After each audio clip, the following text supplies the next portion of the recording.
చాలామంది కార్తీక మాసం అంటే ఉసిరి చెట్టు కింద దీపాలు పెట్టండి, ఉసిరికాయ మీద నెయ్యిలో నానేసిన ఉత్తితో దీపాలు పెట్టండి అంటారు. అసలు ఈ ఉసిరికాయకి ఉసిరి చెట్టుకి కార్తీక మాసానికి ఏంటి సంబంధం?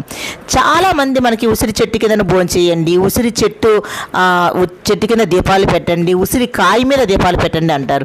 అయితే ఈ ఉసిరికాయకి కార్తీక మాసానికి ఏంటి సంబంధమో నేను నాకు తెలిసిన విషయాన్ని మీతో షేర్ చేసుకుంటాను. అయితే మీరు వీడియోని స్కిప్ చేయకుండా చూడండి.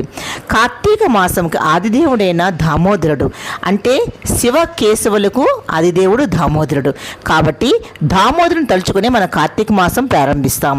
అలాగే దామోదరుడు ఉసిరి చెట్టు మీదే ఉంటారు. దామోదరుడే కాదండి, సమస్త దేవతలు కూడా ఉసిరి చెట్టు మీదనే ఉంటాయి.